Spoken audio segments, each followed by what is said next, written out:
Hi Leo! Welcome po sa ating channel. At ito ay inyong Daily Gabay Tarot Reading for August 8, 2024. Please be reminded kung naka-resonate kayo, comment down. Kung hindi kayo naka-resonate, ibigay niyo po sa iba kasi channel reading po ito. Para po ito sa inyo Leo ngayong August 8, 2024.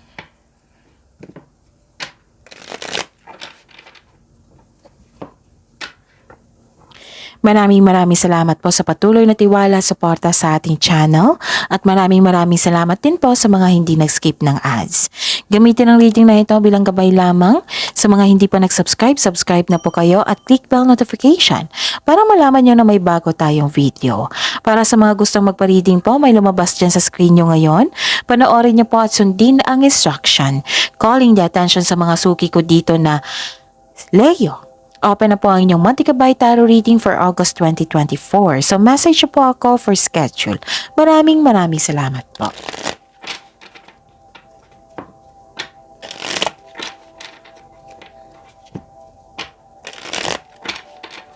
Para po ito sa inyo, Leo, August 8, 2024. Spirit's Guide. Mga ganap po para kay Leo ngayong August 8, 2024. I need 3 cards po.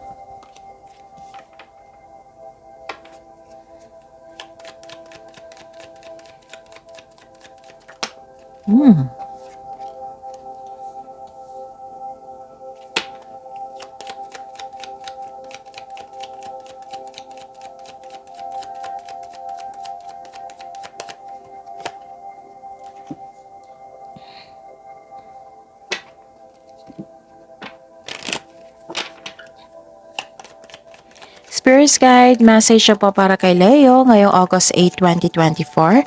I need 2 cards po.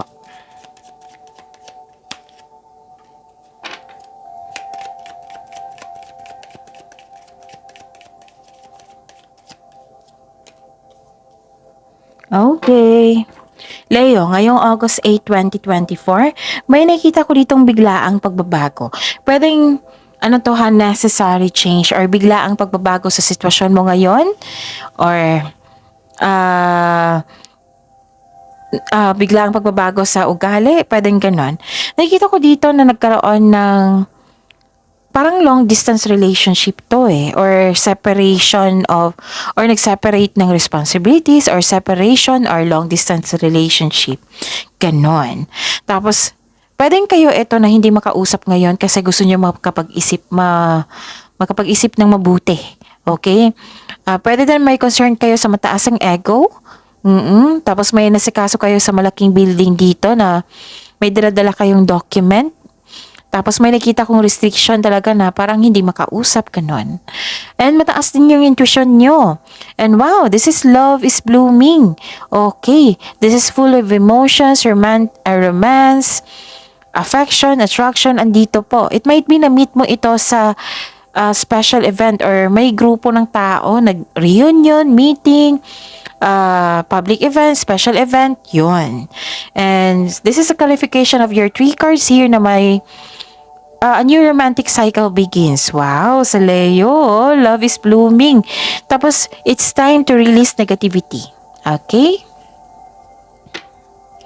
Spirit's Guide, ano po ang energy ni Leo ngayong August 8, 2024? Yun na, tandaan nyo po, kung may repeating message, kailangan nyo po iyan bigyan ng attention. Kung maaari po, bigyan nyo po ng solusyon at aksyon.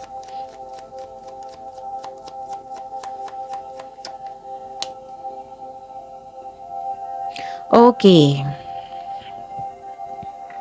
So, Leo, nakikita ko dito na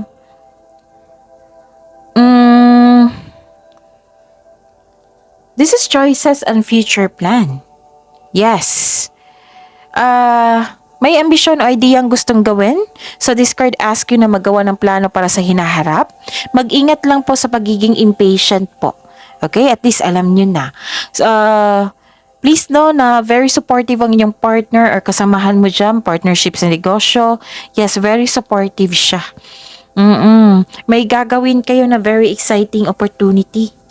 Yes. And listen to your intuition ha, kasi it will guide you to para magawa kayo ng malaking desisyon. Kasi dito, nahirapan kayo sa paggawa ng desisyon. So, ang advice dito is,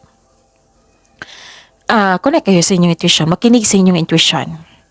Wow, this is ang message po dito, Leo, ang iyong buhay ay patuloy na yumayabong kapag sinunod mo yung kung naniniwala ka sa iyong sarili, makinig sa inyong intuition and have faith sa universe. Okay? New direction to eh. So ano pa? So, di ba sabi ko sa inyo na may biglaang pagbabago, tapos nanibago kayo dito. Pwede din nahihirapan kayo sa pagtanggap sa pagbabago or uncomfortable kayo sa pagbabago. Kasi new beginning eh.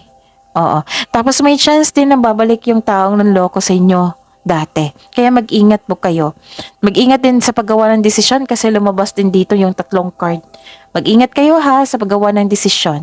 Tapos, this is good news sa mga negosyante dito kasi nakikita ko dito makabangon kayo ulit from bankruptcy. Okay? Career and money ni Leo ngayong August 8, 2024. Ang daming message. Wow.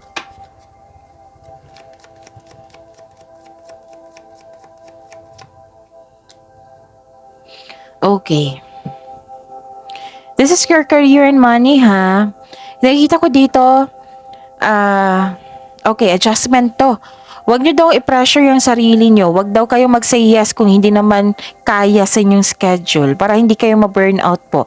At huwag po daw kayo maniwala sa intriga. At dalawang card na kasi nagsabi dito, di ba? May babalik sa inyo, nahihingi na sorry sa inyo na isang manloloko. Mag-ingat po kayo kasi nakikita ko dito at alam nyo na hindi pa siya nagbago. Okay? Tapos wag nyo daw i-pressure yung sarili nyo. So reminder yan ha. Tapos may nakita rin ako ditong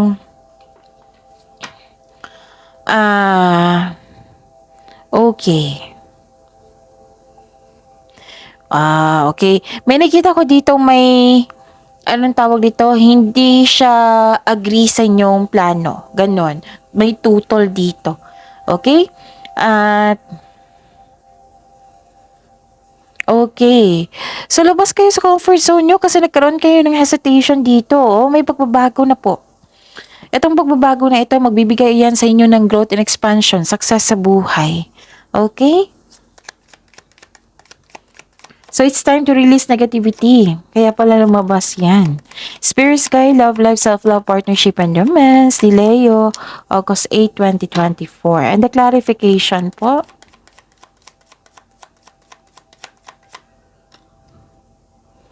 Okay. Maraming salamat po sa patuloy na tiwala, suporta sa ating channel.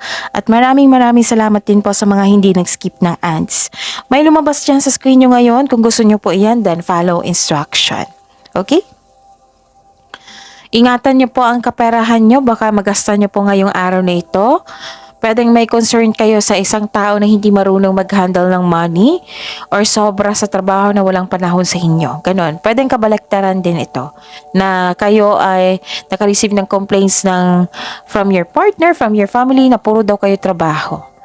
Okay? So, pagbalanse po, panahon sa sarili, panahon sa pamilya, panahon sa career and money. Kailangan ng pagbalanse dito. Okay? Ano pa? Nakita ko rin dito na may sama kayo ng loob. So, nakita ko dito, ang sabi po ng card dito, communication po. Open communication. Communication talaga ang kailangan po dito para magkaroon ng pagkakaayos. Okay? So, yun. Kung past po ito, you have to let go of this past para makatanggap kayo ng opportunities sa present para sa future. Okay? So, see you tomorrow, Leo. Please like, subscribe, and click the button for notification para updated po kayo sa daily tarot reading natin. Maraming salamat po.